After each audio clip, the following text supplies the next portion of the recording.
Info, autre actualité, ce n'est pas encore un limogeage, mais on s'en rapproche. Noël Le Graët, mise en retrait de ses fonctions par le comité exécutif de la Fédération française de foot. Décision saluée ce soir par la ministre des Sports. La situation du patron du foot français devenait intenable après ses dernières déclarations sur Zinedine Zidane et l'enquête pour harcèlement sexuel. Jules Longchamp, Sylvain Giaume. Un président déchu. Après 10 ans de règne sur le football français, Noël Le Graët est mis en retrait. Une décision provisoire, actée en début d'après-midi.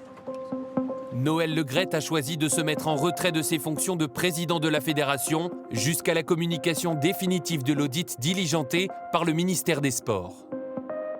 Durant plus de 2 heures ce matin à Paris, Noël Le Graët a été sommé de s'expliquer face aux 13 membres du comité exécutif de la fédération.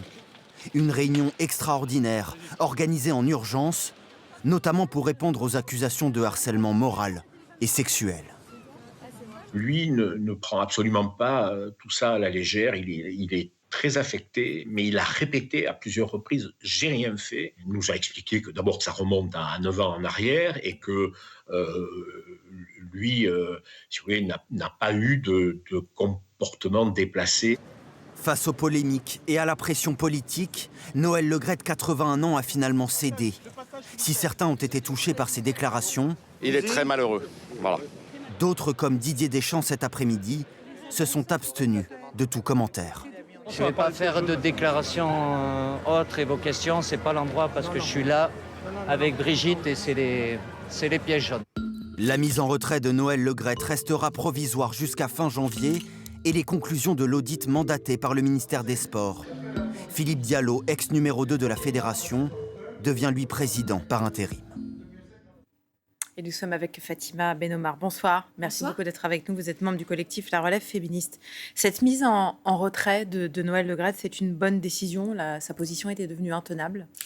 Oui, alors j'avoue que je trouve ça un petit peu révélateur et assez désolant que ce soit à la lumière d'une autre polémique un peu annexe sur les propos désobligeants qu'il a dit sur Zinedine Zidane, qu'on se soit repenché et qu'on ait reconsidéré le cas de cet homme qui déjà, je trouve, à la position publique qu'il avait des propos très problématiques, notamment sur l'homophobie et le racisme, très euphémisant, en disant par exemple que l'homophobie c'est pas aussi grave que le racisme, etc., ou c'est pas la même chose. Et par rapport à tous ces cas de violences sexuelles et sexistes, en tout cas, il a fallu encore une fois que ce soit des enquêtes journalistiques qui ont été menées par SoFoot puis par Radio France pour qu'on mette en lumière quand même pas mal de témoignages qui parlent de messages à caractère sexuel, d'un climat toxique, de comportements inappropriés, de harcèlement et jusqu'au dernier témoignage qu'on a eu récemment d'une agente de joueurs, Sonia Soidi, qui parle de comportements déplacés. Il y avait quand même un audit qui avait été lancé. D'ailleurs, on attend les conclusions. Donc, il n'y avait pas rien. Il y a eu une goutte d'eau qui a fait déborder le vase avec cette affaire Zidane. Le ministère des Sports, notamment, avait déjà pris conscience du problème. Il avait déjà pris conscience, il avait été auditionné, mais maintenant, il a fallu quand même que la ministre des Sports tape du poing sur la table pour qu'un audit soit mené, alors qu'à la base, c'est la loi. C'est-à-dire que le Code du travail impose à un employeur, du moment que des faits sont mentionnés, même en interne, à mener une enquête pour jeter la lumière. Et il faut vraiment savoir, pour sortir de ce cas individuel, qu'on est face à des cas massifs. C'est-à-dire que... En fait, votre sentiment, c'est que vous avez l'impression qu'il ait fallu qu'on touche à Zinedine Zidane pour qu'on s'intéresse vraiment à toutes ces affaires précédentes. Voilà, il y a encore une fois une euphémisation sur les questions des violences sexuelles et sexistes dans le monde du travail. Il faut savoir que selon un sondage de l'IFOP, une enquête de l'IFOP qui avait été menée en 2018, ça concerne quand même un tiers des femmes. Un tiers des femmes peuvent raconter une histoire de harcèlement sexuel au travail qui a traversé leur vie professionnelle. Et selon la VFT, qui est la principale association d'accompagnement des victimes, de femmes victimes de harcèlement sexuel au travail, 95% des femmes ont fini par perdre leur emploi du moment qu'elles ont saisi les prud'hommes ou qu'elles ont voulu se défendre. Donc en plus, elles en payent les pots cassés. Donc c'est vraiment une question, enfin j'espère que ce cas-là sera une vitrine pour aussi se pencher sur ce fait qui est massif et qui, entre guillemets, pourrit la vie de pas mal de femmes dans le monde du travail. Là, il est mis en retrait.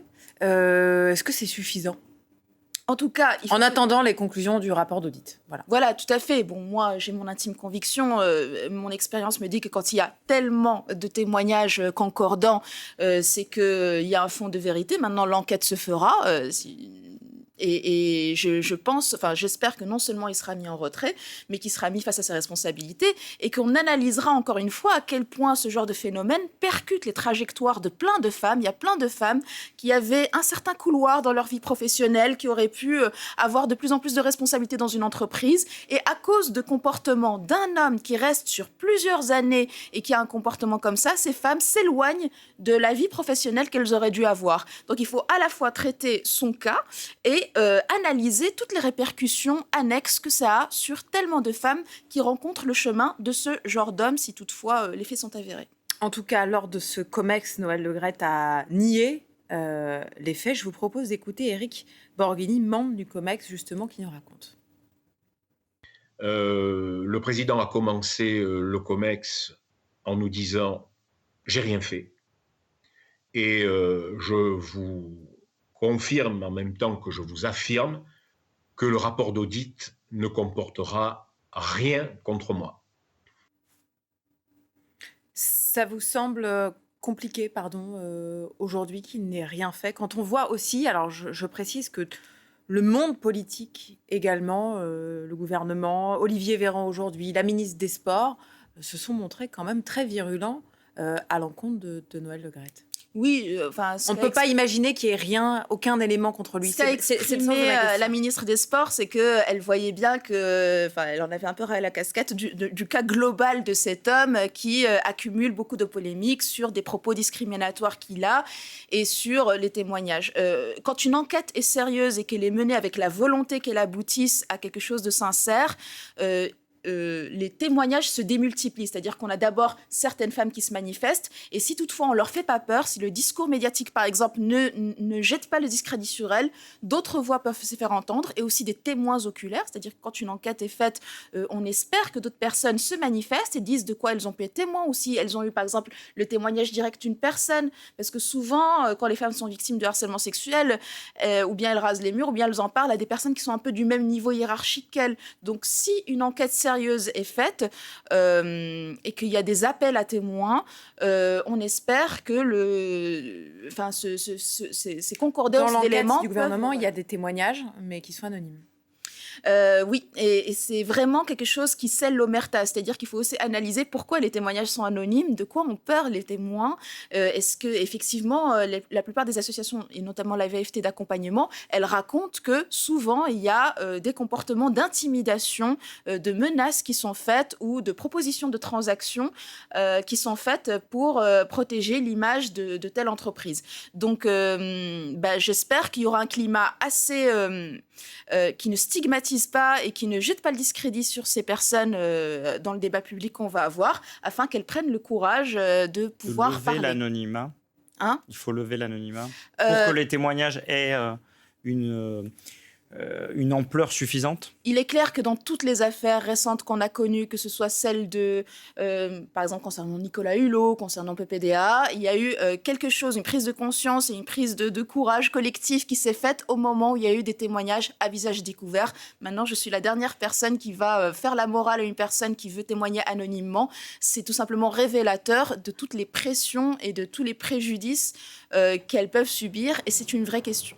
Vous l'avez rappelé, cette affaire Zidane, c'est en quelque sorte la goutte d'eau qui a fait déborder le vase, parce qu'il y a eu beaucoup d'affaires avant, beaucoup d'affaires dans lesquelles Noël Le Graët a été critiqué ou mis en cause. Le rappel de ces affaires avec Marion Vigreux. Parmi les polémiques qui ont fait date, l'une remonte à l'Euro 2021. Après son pénalty raté en 8e de finale, Kylian Mbappé est victime d'insultes racistes. Noël Le Graët explique alors au journal du dimanche que l'attaquant tricolore ne souhaite plus jouer avec les Bleus. Réponse de l'intéressé. Oui, enfin, je lui ai surtout bien expliqué que c'était par rapport au racisme et non au pénalty. Mais lui considérait qu'il n'y avait pas eu de racisme. Le racisme dans le football, un sujet que Noël Le Graët relativise. Ainsi, en 2020, dans les colonnes du journal L'Équipe, voici ce qu'il déclare. Quand un black marque un but, tout le stade est debout. Le phénomène raciste dans le sport, et dans le football en particulier, n'existe pas ou peu. À l'époque, il avait demandé aux arbitres de ne pas arrêter les matchs en cas de cris racistes. Septembre 2022, ce sont cette fois-ci des soupçons de harcèlement sexuel qui le visent. Une enquête du magazine SoFoot intitulée « Ma Fédé va craquer » publie les SMS graveleux qu'il aurait envoyés à des collaboratrices actuelles et anciennes. Des salariés qui auraient démissionné en raison de l'ambiance sexiste au sein de la FFF. Enfin, le président Noël Le Graët n'a pas manqué de s'exprimer sur la Coupe du Monde au Qatar. Et sur les conditions de vie des ouvriers des stades dans des dortoirs insalubres, on retiendra cette phrase. Ça vous étonne, ces images ? C'est pas insoluble, ça, c'est des coups de peinture. Il y a encore le temps de réparer ça. Et on rappellera également que Noël Le Graët s'est réjoui du fait que la FIFA interdise aux joueurs le port du brassard arc-en-ciel pour défendre la cause LGBT. Ça aurait suffi finalement tout ça pour le mettre en retrait ? Très clairement, c'est-à-dire que quand il dit oui, l'homophobie, c'est pas aussi grave que le racisme, ce qui est faux. Devant la loi, ce sont des critères de discrimination aussi graves les uns que les autres. Et on pourrait croire de ces propos qui seraient un peu plus sensibles sur le racisme que sur l'homophobie. Et en réalité, il y a en plus des témoignages, et pas n'importe lequel, celui de Kylian Mbappé qui dit qu'il n'a pas été soutenu au moment où il a dénoncé du racisme ambiant. Très clairement, je pense que c'est un personnage qui, sur toutes les affaires de discrimination et de catégories, on va dire, qui subissent en général les violences, qu'elles soient racistes, homophobes ou sexistes. Voilà, je trouve que ça fait longtemps qu'on aurait dû se pencher sur quand même le rôle de représentation qu'il avait. Et aussi de la directrice générale, par ailleurs, de la FFF, dont on dit qu'elle n'a pas pris assez en considération ces questions-là. Fatima Benomar, vous restez avec nous. On va parler d'une autre affaire, l'affaire Quatennens, avec Thibaut Maillet. Bonsoir Thibaut. Bonsoir. Du service politique. Adrien Quatennens qui était de retour aujourd'hui à l'Assemblée après sa condamnation à 4 mois de prison avec sursis pour violence conjugale. Oui, regardez ces images. On aperçoit Adrien Quatennens dans un coin au bout d'une table, le visage complètement fermé. C'est une image qu'on n'avait pas vue depuis longtemps puisqu'Adrien Quatennens, il n'avait pas mis les pieds à l'Assemblée nationale depuis le début de l'automne. Et ce matin, à sa sortie, l'ancien bras droit de Jean-Luc Mélenchon s'est limité à quelques mots. Merci au travail de parlementaire. J'applique et respecte la décision prise par mon groupe politique. Voilà. Merci à tous et bonne journée. La décision de son groupe politique, la France Insoumise, c'est une exclusion temporaire de 4 mois. 4 mois, comme la peine de prison avec sursis à laquelle il a été condamné en décembre pour violence conjugale. En clair, au moins jusqu'au 13 avril, Adrien Quatennens siégera bien à l'Assemblée nationale, mais tout en haut de l'hémicycle, place 564, à l'écart du groupe Insoumis, parmi les non-inscrits. Et ce retour suscite beaucoup de réactions parmi les députés, forcément. À gauche, les députés de la NUP, ils sont plutôt embarrassés. Et évidemment, les plus mal à l'aise, ce sont les députés insoumis. Eux, ils préféreraient qu'on leur parle de la réforme des retraites. Pas grand-chose à vous en dire. Hein. Pourquoi Il est non inscrit, il est non inscrit. Il n'est plus LFI. Il est non inscrit. Est-ce qu'il peut faire son travail de député, c'est-à-dire parler dans l'hémicycle ? Je vous propose de lui poser la question s'il revient. Les députés Renaissance, eux, ont choisi d'en profiter. Le parti d'Emmanuel Macron enfonce le clou, saisit l'opportunité. Aurore Berger, la présidente du groupe Renaissance à l'Assemblée nationale, est arrivée ce matin avec une proposition de loi en réaction au retour d'Adrien Quatennens. Avec Sacha Houlié, président de la commission des lois, et l'ensemble des députés du groupe Renaissance, nous déposons ce jour une proposition de loi qui vient compléter le dispositif que nous avions adopté en 2017 pour créer une peine complémentaire d'inéligibilité pour celles et ceux qui auront été condamnés pour des faits de violence conjugale ou de violence intrafamiliale. Pardon. Allez-y, je vous laisse reprendre votre voix, Thibaut. Non. Pardon. La proposition donc, interdire aux élus reconnus... Je ne vais pas y arriver. Ouais, alors la proposition, c'est de leur interdire de pouvoir être éligibles et de se présenter, j'imagine, à une élection devant le peuple. Cette proposition de loi proposée par Aurore Berger, vous trouvez que c'est une bonne proposition ? Je ne sais pas si c'est une bonne proposition, il faudra s'y pencher. Moi, j'y serais favorable, effectivement. Maintenant, je trouve ça assez hypocrite parce que LREM a aussi... Enfin, il faut se rappeler qu'il y avait un député qui avait été condamné pour violence conjugale. Et il y avait un membre du gouvernement, je ne sais plus qui était, qui disait « oui, mais ça reste quand même un député qui est méritant ». Non, mais la question, c'est que même si la justice condamne, même si la justice est déjà passée, est-ce qu'il faut rajouter par-dessus une peine d'inéligibilité ? C'est vrai que ça pose une question, celle de la double peine, mais maintenant, je pense que notamment quand un mouvement, en fait, ça reste à sa discrétion d'avoir des porte-paroles et des personnes qui représentent. C'est-à-dire que, en l'occurrence, quand on est un mouvement politique qui porte la question de la lutte contre les violences sexistes et sexuelles, c'est clair que c'est compliqué d'être représenté par quelqu'un qui vient d'être condamné et surtout qui a son attitude. C'est-à-dire, rappelons quand même qu'Adrien Quatennens, au lendemain de sa condamnation, vient dans les médias essayer de mettre en cause la personne qui a été reconnue par la justice comme sa victime. Ça veut dire qu'il faudrait que l'élu, contrairement aux citoyens lambda, soit encore plus exemplaire sur ces questions-là ? D'autant plus un élu qui intervient dans l'hémicycle pour dire qu'il veut porter des mesures qui protègent les femmes contre les violences conjugales. On va encore le rappeler, Adrien Quatennens était le premier à dire que, attention, quand une femme dépose une main courante contre son conjoint, ça veut dire très clairement, il faudrait plus... D'ailleurs, il était à la commission des affaires sociales, Adrien Quatennens, à l'origine, et on l'a changé de commission, il est aux affaires... Voilà, tout à fait. Mais de toute manière, je trouve que le comportement du mouvement de la France Insoumise est extrêmement ambigu envers lui. C'est-à-dire qu'à la fois, ils le suspendent. Alors, pour connaître un peu ce mouvement, normalement, ses membres sont très, très disciplinés. Et là, il y a quand même une forme de dissidence à revenir par la fenêtre, siéger dans les non-inscrits plutôt que d'écouter ce qu'ils lui conseillent. C'est-à-dire de se remettre en retrait pendant 4 mois, de se faire accompagner par des associations qui sont engagées dans la lutte contre les violences sexistes et sexuelles.